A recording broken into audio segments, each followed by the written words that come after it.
Great. Awesome. So to give you a little bit of context, the Arts Chat is part of the NYU Abu Dhabi Art Center's Off the Stage series, which also includes community dinners, visits to NYUAD classes, and post-show Q&As. And it's presented in partnership with the NYUAD Career Development Center and the NYUAD Art Gallery. Now, even though we're not able to meet in person, we still want to bring the artists that we present both at the Art Gallery and at the Art Center to our community. Please subscribe to our newsletters or check the Off the Stage event tab at the Art Center's website or the events tab on the Art Gallery's website to be informed and see our upcoming events and conversations. And now I would like to briefly introduce our panelists for tonight. We have Lee Blalock, who is an interdisciplinary artist. Her work is being exhibited in the Art Gallery's virtual exhibition at the moment called Not In, Off, Along, or Relating to a Line. That's the name of the exhibition. And Jenny Koons, co-artistic director of Theater for One, Here We Are, a live digital theatrical experience that is part of the Art Center season. And tonight's talk will be moderated by Eunsu Choi, an NYUAD senior student. Now, a quick reminder, this Arts Chat is being recorded for social media and internal archiving purposes, and we would like to ask you to please keep your cameras off during the chat. And now, without further ado, I'll hand over the virtual mic to Eunsu. Enjoy. Thank you so much, Sebastian. Thank you everyone so much for your time joining, whether it's morning or afternoon or evening where you are. So before we start asking about how they are sustaining their creativity in the pandemic, I'm also curious where Lee and Jenny are. Lee and Jenny, can I ask you where exactly you are right now? You can start with Lee. I am located in Chicago and next to a very sunny window. Right, perfect. Hi everyone, I am streaming to you from Lenape-Hoking, the land of the Lenape, also known as Queens, New York.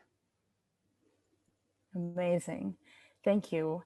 So as you know, tonight's conversation is going to revolve around how do we sustain our creativity and our creative work in the pandemic. So I'm just curious in general, what do you think is the biggest change you have faced in how you practice your creativity? Would you like to start, Jenny? Sure. I think the biggest change has been, you know, for those of us who practice art as a way to and a container for gathering with people. Mm-hmm. I've said for a while that I feel like directing and art making for me feels like community organizing, and the container is a play, or the container is a piece of art, but the organizing, the gathering is what matters for me. I think it's been really challenging to find ways to authentically connect with people in this form, especially since the way that most of us engage with this form is through work. And so there's no separation between the work screen and the personal screen or the intimate screen or the fun stream, right? Like it's all one. And so the challenge has been how to create spaces that feel the same as much as they can, even though we are all in our own spaces. Right, absolutely. Lee, would you like to add? It's a little bit different for me. I because I've worked with web-based art and internet based media and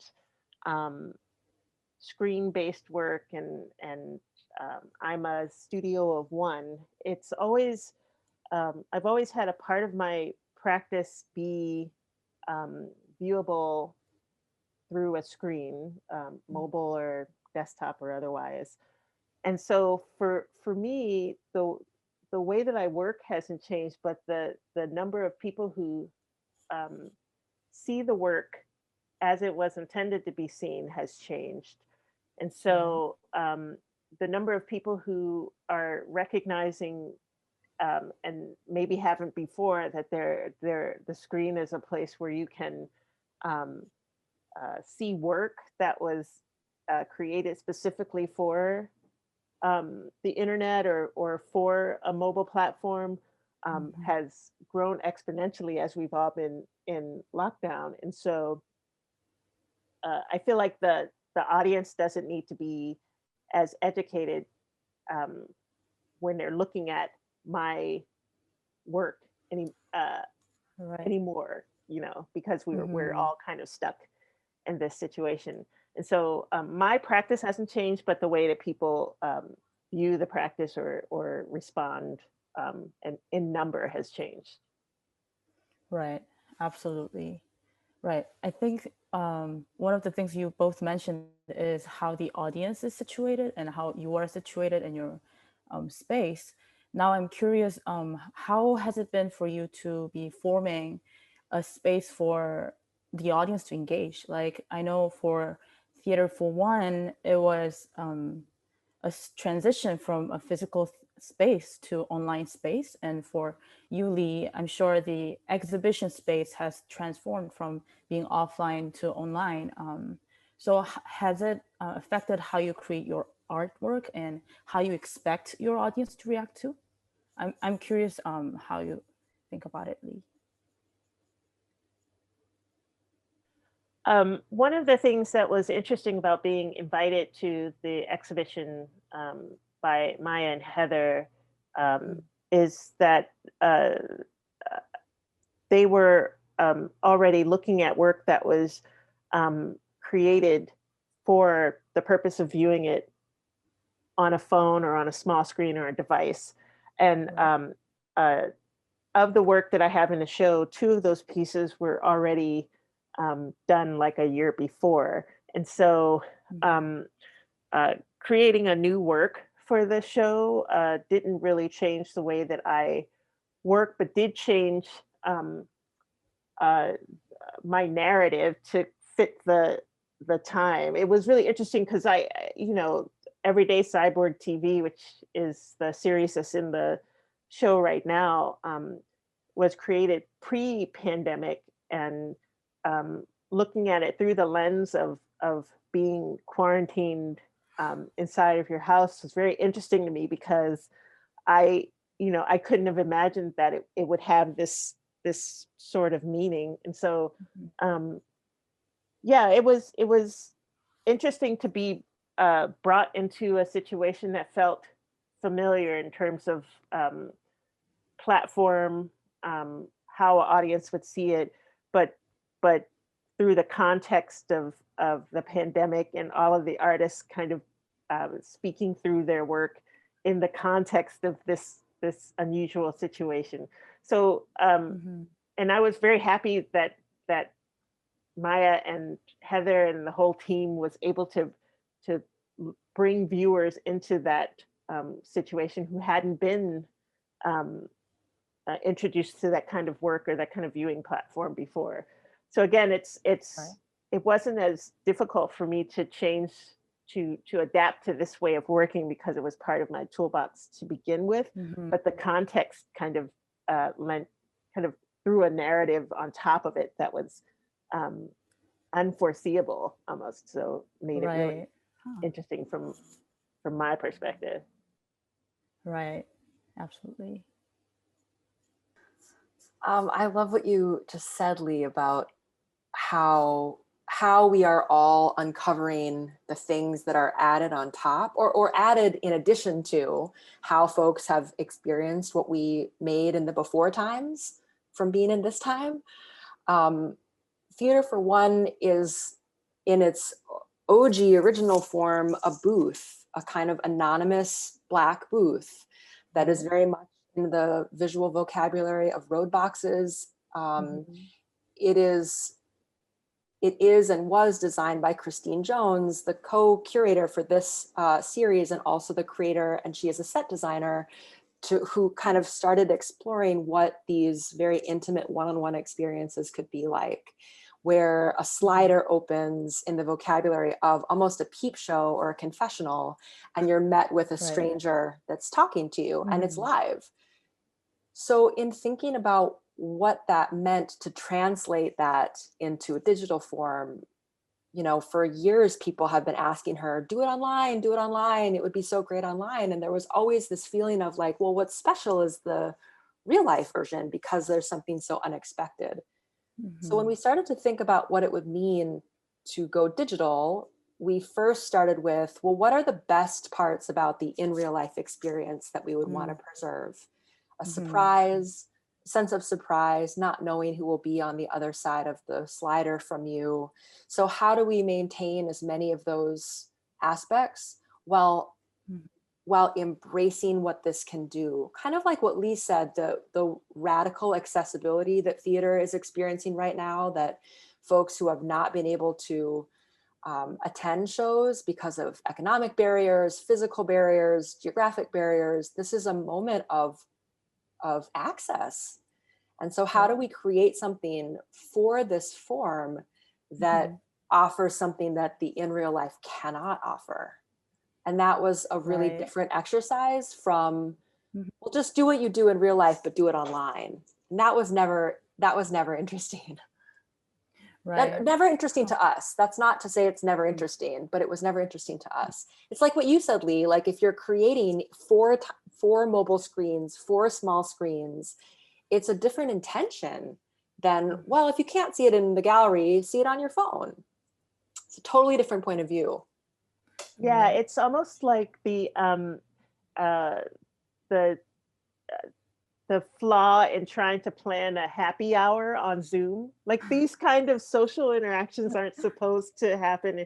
So I think part of what we're learning, especially talking to artists that maybe work a little bit differently in terms of making work for an audience or making work for different purposes, or having a theater has a different, maybe not a different set of goals, but there's a different drive, I think, in theater than there is in a studio of one. So it's trying to navigate like the things that work in real life and finding out that those things belong in real life and maybe can't be superimposed onto the internet is a valuable lesson, I think, you know. Right. Absolutely. Yes. And hearing this conversation, I'm also thinking how there was a huge tension, I think, between your private life and your public life kind of merging together, and all of this being on the screen. And I'm curious how you as an artist is also grappling with that. Like, how do you separate, or is it even possible to separate your private life and public life that is on screen, you know? Would you like to start, Jenny? You saw my face of, oh God, and you were like, oh God. Well, where it's specific to theater for one, I'll never forget early on in the pandemic times, I was on a meeting and a gathering that a friend of mine, artist Jillian Walker, had gathered a group of us. And someone at the very end said, I just want to observe how amazing it is to be in the company of strangers right now. She said, I'm finding that my world is very small because all of these Zooms, to what you said, Lee, are planned, whether they're with my family or whether they're with my work colleagues. I am rarely in a space where I am actively engaging with people that I don't know. And that stuck with me because it felt like such an opportunity for theater for one to be continuing to like provide a space on a personal level for you to engage with someone that you don't know, with a stranger. And I think artistically, it's kind of figuring out how you signal to an audience member that this way that they will engage for this hour or 30 minutes of their day is going to be different. So in Theater for One, we worked with Open-Ended Group, and they are digital artists based in Chicago and New York, Paul Kaiser and Mark Downey. And they helped us build a platform that actually isn't Zoom, that isn't Messenger. It looks different. It directs you to an anonymous chat space with no avatars, with no usernames. And so it was like a visual cue to say, this new space you're entering is a little bit different from the Zooms that you're on during the day. And so I think it's about finding ways like that, new rituals, in the same way that if you were going to a theater or going to a gallery, you step in a door and there's a different energy.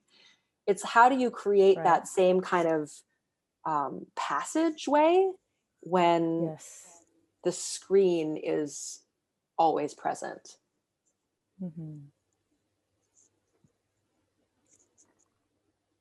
This one is tough. Like I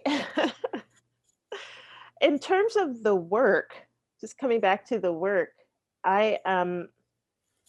it's there is no dividing line, because literally in the series, season 1 and season 2, I had always planned to be in my everyday space, and so there is no line between my private space and the folks who are invited or who have access to seeing the work. Outside of the fact that there are these sort of surreal body modifications that kind of cue you to be in a new space, as Jenny said, like this, in a space that is fictional. Everything else, though, outside of that, because most, just to be very clear, like most artists that I know, and I came to the arts chat that Addie participated in last month, and I think Addie may have mentioned this too, but a lot of us have other streams of income or other gigs or things that support the research that we're doing as educators or whatever. And so when I leave the work and I go into those spaces, it's a little bit more, it feels a little bit more intrusive, because I never expected to have to curate my background so that people would feel a certain way when they came into my home. Like, this has always been my free space, and it feels a little less free, you know, and it feels that where I'm not able to relax as immediately when I'm inviting those other spaces into this, you know. That leads me to wonder, you know, since everything is starting to be online, and especially with things that are not only streamed, but in terms of interactive media, I'm thinking about Theater for One, Jenny, especially. You start seeing audience, I think you mentioned it before, that the audience is too curated sometimes, and also the artist. And I am wondering, what do you think about the lack of authenticity? Or do you think that authenticity is important in this online space of performances and interaction? It's funny because when we had that early conversation about what's the best version of Theater for One, the best in real life version of Theater for One is when the booth shows up in a random park and no one knows what it is. And people are like, went to the food truck and are like eating their halal chicken. And they're like, what is this line for? And they sit down and they don't know what it is. And then they arrive and like a Broadway performer is performing for them. That's like the best version, is when it's mysterious and people come out and they're like, I've never seen theater before. Was that theater? Like, that's the dream. Yes.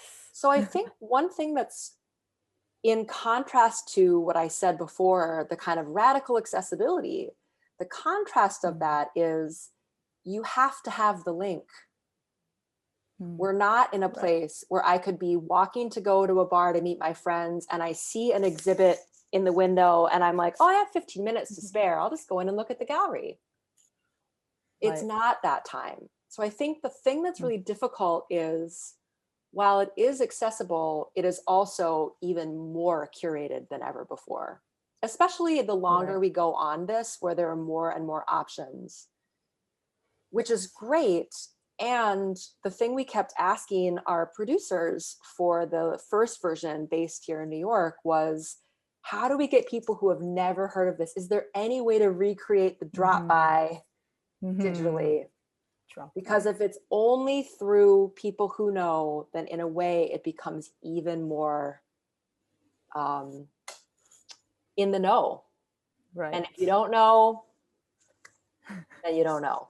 And so what is the balance of that? Because it's not the, to my mind, it's not the best version of what the thing can be when it's in real life. Right, right. Absolutely. And I'm also thinking how the pandemic era is kind of enforcing all of these circumstances on the artist. And now I'm curious if the pandemic itself has stimulated or changed the your sources of creativity. I'm also curious what your sources of creativity are, and if pandemic has played any factor in it, especially for Lee. I remember I was watching your animated video for Everybody Cyborg TV season 2, and I remember reading in the description that when the pandemic happened, and then the explanation went on, and I was like thinking, oh, so maybe Lee, maybe you worked on it because of the pandemic, but you previously mentioned that it had been already made before the pandemic era. So I'm actually curious what your process has been. So I can clear that up. So there are 2 seasons of Everyday Cyborg TV in the show, and season 1 had been already done, right? And it was, the intent of it was just to show like this modified body, the cyborg sort of doing everyday things. And there's a lot of metaphorical stuff that I could talk about, but that's not for this time. But season 2 was commissioned for NYUAD Art Gallery. And so there were like 3 questions in that. So the chat. So I think all artists have, or creators or creatives have different drives. And mine happens to be really expressive, like something that maybe sits on the edge of what I'm thinking, or something that can't be really thought through without the poetics of media or something. And so to be quite honest, during the first part of the pandemic, I didn't sustain a creative practice because I couldn't move. Like I was sort of stilled by everything that was happening. And once we realized that it wasn't just going to be 2 weeks or a month, like once we started seeing people lose people and family and income, and things started crumbling, and there were all of these like simultaneous crises going on. It happened to do with injustice and inequity, and so anger and worry, and all of it was too much, and I just shut down. And so the invitation to do Not In of a Long or Relating to a Line, which was pretty open for the commission, like it gave me an opportunity to think through everything I was feeling and put it in a container. And so the scuba piece that you saw has a lot more narrative and storyline than the season 1, which were just like, I'm just going to do this and put it on the web. You know, this was more like, how do I put all of this anxiety and worry and hurt and pain and rage and all of this stuff into a story about someone who's just trying to escape through transformation.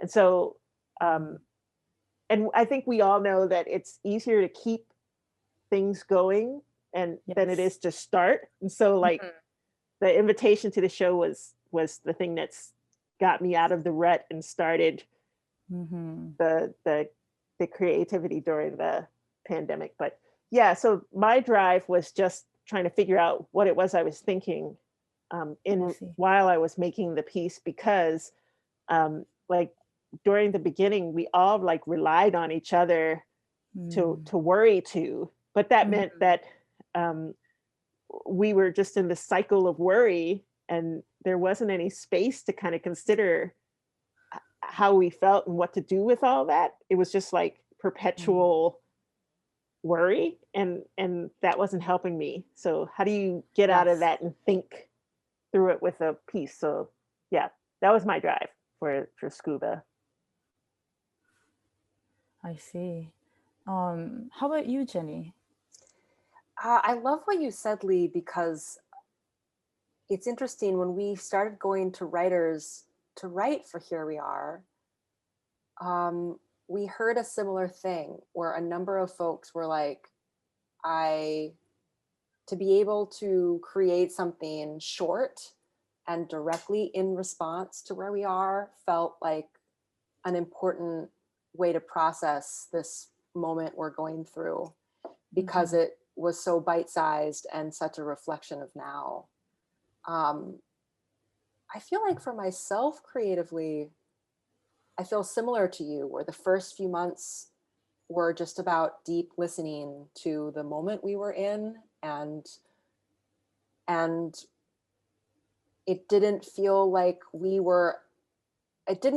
I was an essential worker in that time. My work was to support others' work and to amplify others' work and be very vocal in that. And I think for myself, most of my creative practice this past year has been in activism and organizing, which is imagining where we want to be, which is in this moment intensely creative. This revelation, as you said, Lee, of the last year, of all of the failure of these systems that we have been part of and oppressed by, many of us have been brutalized by for centuries. This moment is a reckoning and a call for creativity. And I feel like that has been something of an obsession of mine, of what is 200 years from now? What is 100 years from now? And drawing on the legacy of great futurists and great Afrofuturists who have been calling for, where do we want to go? I feel like a lot of my personal practice has been rooted in that. And we'll see if that comes back and how that now comes back to what would formerly be called artistic practice. But I feel like the most creative practice we're doing right now is imagining a world that has never existed. We've never been in a world that is actually equal and just for all humans. And that is our creative practice. What you just said, Lee, about transformation, like that, it just really hits that there is a deep moment we are in of transforming and reimagining. Absolutely. Wow. Yes, I totally agree how many of the social systems that we relied so much on are really crashing. And I think around the world, anywhere, especially with the rise in capitalism and industrialism, there has been so much focus on just technology and the mass production, and we were really overlooking the arts. And just because you mentioned Jenny, I'm curious, would you introduce us to any one of the focuses you've been making, or any activism work that you've been doing? I'm just genuinely so curious. Lee, did you want to respond to that though before? I saw that you had leaned forward. I want to give space for that before we shift. Lean forward because I'm sitting on this comfy couch. I was just going to say that I feel like I'm really grateful to be in a conversation with you, Jenny, because there are so many things that you're saying that eloquently that I just can't express. And so, I just wanted to thank you for putting, for understanding my ineloquence and and expressing your thoughts so beautifully. So that's all. That's it. That's it. Well, and what I would say, Lee, is that I see it so clearly in your work. So it's really cool because I think I said this last week when we just had like a little meet and greet, that I really see those ideas so much through what you create. And so it feels kind of, I feel the same, like a gratitude for being in the space of where have we been for the last year? Are we creative? Like, what's creativity? And what does that mean for us as we move through this? Right. Yeah, as human beings, like one of the things that really hit me hard during the beginning of the pandemic was this sense of uselessness, you know? And I feel like it's still kind of lingering, you know, like when I saw so many people doing things on a massive scale to help very real problems and really, really practical solutions to deadly problems, and realizing that I had always called myself a maker, but I'm like a maker with a little m compared to these makers that could size up and then send things to. And so it was almost like I had this sort of crisis of, well, what is, you know, of humanity, like what can I do? And that uselessness and worthlessness kind of was the thing that dug the hole and that I jumped into. So there's something about what you said that kind of makes me need to, I need to watch this recording so that I can be reminded of of who we are as artists and what that means to humanity, you know. Well, and I feel like we're moving into now the phase where we become more essential workers. Like, I think that what we do at our best is give language or visual or space or whatever to things that we actually can't articulate. And we gather people to be together while we all experience something we can't articulate. And I do feel like we're now moving into that space where our work becomes vital for where we're moving next. I think about how Amanda Gorman was the most resonant part of the inauguration because she put to words and poetry feelings that we have been sitting with and had been sitting with for months. And that was like, oh yes, the power of art. It's that. Okay, let's keep moving through, because when the time comes for us to be called upon, we better be ready to be called upon. And that was something all of last year. I just thought, like, if we're not thinking about how to reinvent these systems after being away for a year, if we can't prove some of the depth and growth that we've been doing, then we don't deserve to be essential workers in our community, because there will be a moment for us to step forward. And I do feel like that is what we're moving toward now. Yes, absolutely. That was really resonant for me, especially because I've also been really struggling with that worthlessness and what is humanity and where is art really directing towards nowadays. Yes, absolutely. So I would like to just remind the audience before the next question to ask your questions, and please join us in this amazing conversation. I'm really curious what you as audience has also to be contributing to this conversation. So now I'm also curious,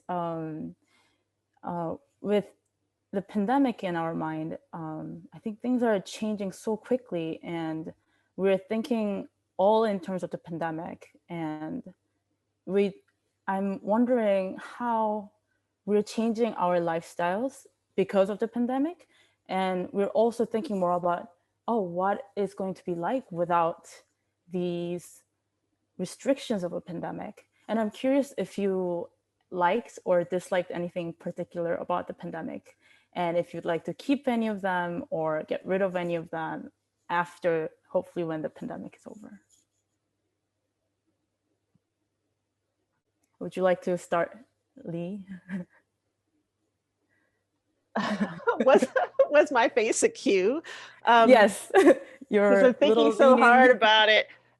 There's hard to like anything about the pandemic, but I think that there was a moment where when everything stopped and the schedules had been broken, Yes. I was able to kind of figure out what my natural rhythm as a human being was, like, without all of these imposed, I mean, pre-pandemic, I'm used to having my day like scheduled, and most of that is scheduled for some other institution or by someone else.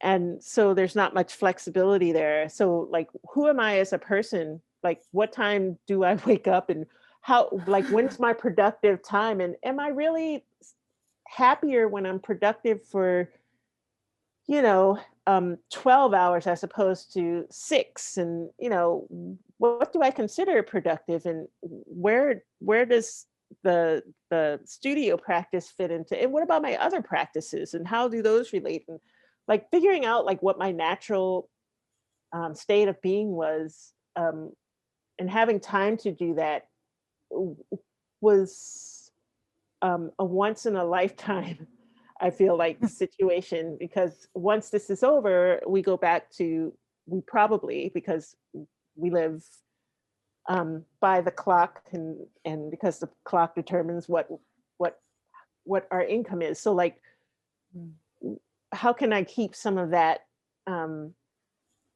in mind so that I can remain a balanced human being? And I liked knowing or having excuses to talk with my communities, whereas I hated that word before because I thought it was imposed and top down. Knowing that I had communities and that we supported each other organically and gave each other what we needed was great. Knowing who needed help because we were clearly pointed to that was also very great, because a lot of times you feel part of that uselessness comes from not knowing how to contribute to people who need something that you might have. What I really disliked, I love the fact that we figured out how to work remotely. I love that. I don't think it's necessary to have an image attached to that. I hope aspects of remote working stay with us without having to be, face to face and look dead in your eyes, which is, animals don't even do that. So like, why are we, I disliked not meeting the newborns of my friends because they were pandemic babies. Right. And I hated not being able to control the amount of information that was coming at me in real time, or coming at all of us in real time. The conflict and the conflicting information are two different things. So that was, yeah, I think those are the important bullet points for me. Right. If you could follow that, I don't know. Totally. Yes. I love your list, Lee. Some things I liked about the pandemic and some things I disliked about the pandemic. I've got a few things on the things I disliked about the pandemic. I would like to build on that side. I want to just co-sign what you said about like the radical examination of calendars. I am in like a deep, tense interrogation of how I spend time. And like have been in conversation with a few other artists who are like, what are we doing? So that I just think yes, and maybe a sidebar conversation about like, what are you finding out? And I guess the thing that I would add is that I am struck by the way, and I said this before, but will echo again, the way that this moment has opened an invitation to participate. The way that we will have a link to this conversation and I'll be able to say to my parents who live abroad, hey, watch this thing. And it's just expected that there's a way that we can engage with conversation that is very different from what we did a year ago. That feels incredible to me. And so now I wonder how we integrate that in actual connection with what happens in real life. Because I don't think it's like a before and after. I think we never moved to an after. I think we're like moving through into another period. And I want to know how we now take where we are and like magnify what it means to be in person and in conversation. Right. And honestly, like we've been doing it a lot in different forms for a while. Like I'll watch TV and I'll be on Twitter talking about what I'm watching, or right, I'm like live on Zoom and I'm watching something on Netflix with my friends. Right. So we're already doing something like that. So what does that mean when we're back together? And how does it give the opportunity for like more people to be part of that conversation? So it's not so like, well, it's happening over here, but like, good luck over there. Right. Right. Would you like to comment on that, Lee? I think that it has become, I think that one thing that I appreciate about this way of communing is that for as much as we talk about diversity in all of our circles, it's we never really talk about the things that are invisible, like the social differences between us, and how sometimes in person doesn't suit a lot of us, and how it just adds a layer of anxiety onto what's already there. And so how this forum has, while I don't necessarily want to keep this like headshot curated background part of it, how it does allow us to kind of find connections with people that we may have missed had we been invited to a thing or event in person. Right. And so I agree that we're with Jenny, that we're moving through something, and I hope that that once, you know, a good percentage of the caution has gone to the wayside, that we still make space to figure out how to maybe forget about what was normal and think about something better, that is accessible and inclusive, and takes in all of these invisible differences and suits so many people that maybe felt misfitted for in real life situations. And so, yeah, I'm excited about an open version of the world that was before. Yes. And I don't know what that means, but I hope that in some way, some of the work that we all get to do helps to build it. Yeah. Right. Yes, I totally agree. And I think, especially because I am about to graduate in the pandemic area as a college student, I'm thinking about people who are about to start in this industry without the traditional form of platforms and experiences. And like, especially because both of you are currently in the industry working, I'm curious if there were wisdoms or things that you learned because the platforms were traditional and because things were in person, that you think is absolutely only was possible because it was pre-pandemic and things are not as available nowadays online. And I'm wondering if you have anything you'd like to share to educate us, things that are available now that we could possibly make use of to take advantage of to start off in this platform and prepare for hopefully the new era that Jenny mentioned, as we are going through this and making very gradual transitions. Would you like to? Yes. Yeah, I'll jump in and just say that I feel like we are in a moment of deep possibility. And what feels exciting to me about young people in this moment is that I guess what I would invite you to do is embrace the possibility, because I feel like so many of us who are in the middle of, or at whatever point, but have been working for a while in the arts or in other fields, we have been struggling a lot with structures that have been left to us, or that have been deeply destructive to us and our families and our friends. And we are, I think, the generation that is continuing to wrestle those to hopefully the ground, hopefully the end.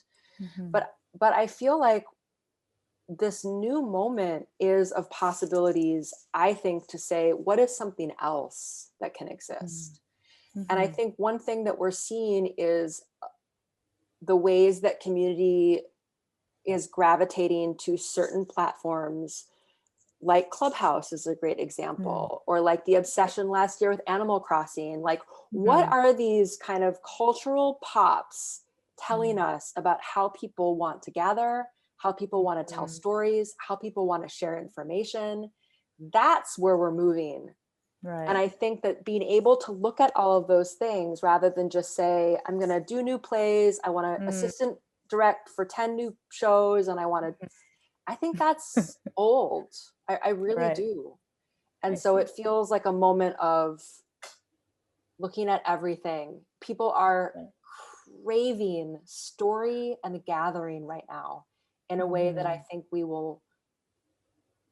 it will be life-changing for many, many people around this planet. And so how do you become part of that storytelling and gathering? Right. Right. I would sign on to that, and just, we're looking for new models for things. Like, there are things that we recognize aren't working or don't need to be revived. And so I would feel, I would not feel shy about sharing your ideas, or sharing your vision of what things could look and feel like, because I think Jenny's right. Like, there's a huge chasm open, and we need new ideas. We need new models for being, and I think that we, in a way, we have been sort of, and not indoctrinated, it's such a bad word, but we've gotten used to these systems, and we're a little bit exhausted from everything that's happened, and we need energy to infuse, these old ways of being together and working, and I think that you all are that energy. And so I know that it feels, it's a hard thing to try to not demand, but ask people to be innovative in such a weird time. And the pressure must be immense for people who are leaving school and going out into the world at this moment. And that's not fair to ask you to reinvent from the bottom up right away as a graduate. But somewhere between that and and where things are failing. Somewhere there's a sweet spot where you can enjoy your life and also infuse the world with energy with our help, of course, but like, you know. Yes, I am so, I'm just thinking that after this conversation, I feel like there's immense amount of support also, that my generation is not alone in facing this, and we have all this support from someone like you, Lee, and you, Jenny. So I'm really looking forward to seeing how there are new innovations, that sweet spot that exists between transitioning from the old to the new, but also inventing something new. Thank you. That was really touching for me personally. But we'll go to audience questions because I see the enthusiasm right now. Okay, so this question is from Citlali Rodriguez. And it says, thank you so much for this chat. Jenny, you mentioned something about creating new rituals within the virtual experiences. I love that. But my question is, how was the change in your own rituals for creativity and self-care being isolated? The question is for both artists. Heart. Would you mind addressing that first, Jenny? Yeah, the first thing that comes to mind has to do with calendars, which feels so administrative and not about ritual at all. Right. But pattern of how we spend our time, I guess, is our ritual, and it becomes our practice, whether we know it or not, and it becomes an indication of what we value. So I echo what Lee said. What are my best hours of my day, and who am I giving that time to? And thinking about how to build in time and space to be thinking and imagining and giving that the time that it needs. I think this moment that Lee alluded to about really examining our relationship to urgency, this is a moment many of us are in. And I think a big ritual practice for me has just been giving myself the time for that and not running. And what would happen if I had those 20 minutes on the train where I used to zone out and people watch? If that's not forced, do I value that enough to still do it? Right. And I think that it's not a surprise that so many artists are thinking about practice and what that means to them right now, because it is a reflection of personal ritual. And so what are the things that I value, and how does that look? So the short answer would be best hours of your day, and how are you spending them? Right. And also like these things like the things that you think you enjoy doing, the things that you think are helpful and are part of self-care. I'm really trying to like dodge the sunlight, but it's I don't know how it's these things that were in place before, you know, like having this 20-minute commute and doing whatever you did there and missing it. Do you really asking yourself, like, how do I function? Like, how do I think? And when do the ideas come? Like having space to examine that is self-care. So I think through moving and being and action, as you can see, like I think that way. So like allowing time to like go to a skate park and not apologizing for going at 10 a.m. if my day isn't scheduled. Like that's an immense amount of self-care, because we're taught that if you're an adult, you're not supposed to be doing anything recreational at 10 a.m. Right. You know, because there are important things to do or whatever. But that was something I had to teach myself. Like, so it's almost like remembering what it was like to be younger and unstructured and just make yourself happy. Like what is it that makes you happy? Because in those moments, you're actually being loyal to your creative process. If you think through movement, then you need to move.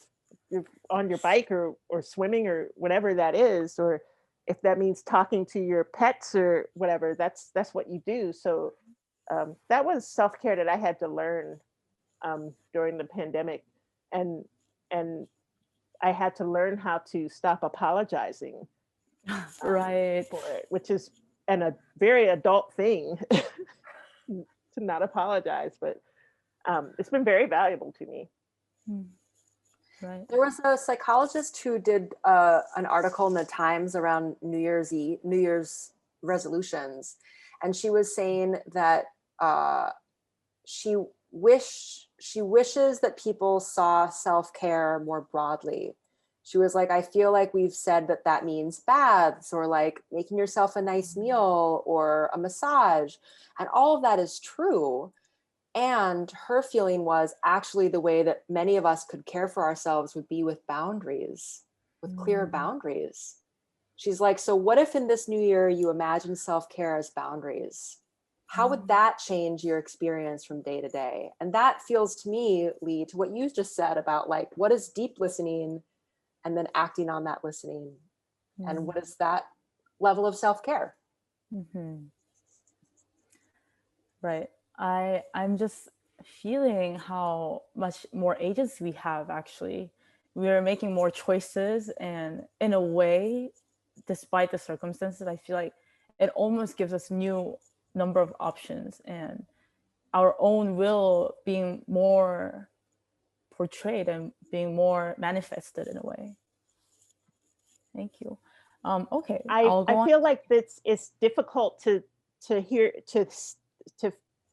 to leave out the very real fact that none of that comes before worrying about your being. Like if I would have been in a very different position had I lost income that affected me to the point where I couldn't think about these things, or had I lost family to the pandemic or something. So all of these things are contingent on your priorities and how those priorities get like shattered when life events happen. And a lot of those things did happen to a lot of people over this year. And I think we all acknowledge that just to be talking about this is a privilege. Right. Yeah. Yes. Thank you so much.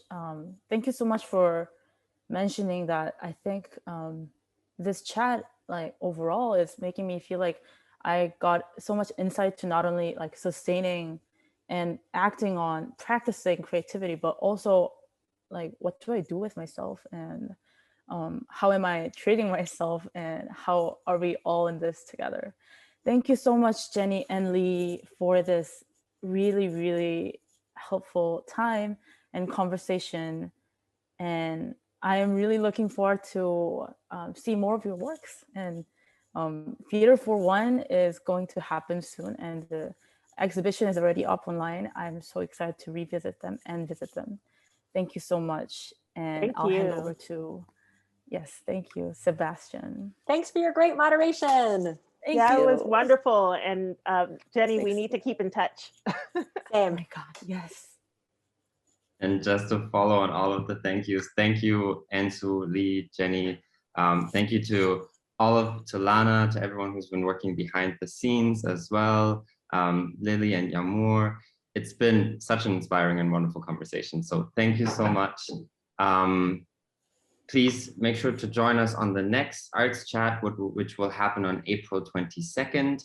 It's called Building a Life as an Artist in the UAE, and we're going to have Philip Rashid, director and filmmaker, along with Lana Fahmy, who is a principal dancer and the assistant choreographer of Sima Dance Company, and Jumeiri, a conceptual artist. And then, as you've already seen in the chat, for the art gallery, our next conversation will happen on Wednesday, March 24th, called The Histories We Create, with Mariam Alhamra and David Risley. And Theater for One, here we are, is starting on Wednesday, on Wednesday to Sunday, April 7th to 11th. There we go. So it's starting on Wednesday, April 7th. Thank you so much, everyone, for tonight, and have a wonderful rest of your night, day, afternoon, wherever you are.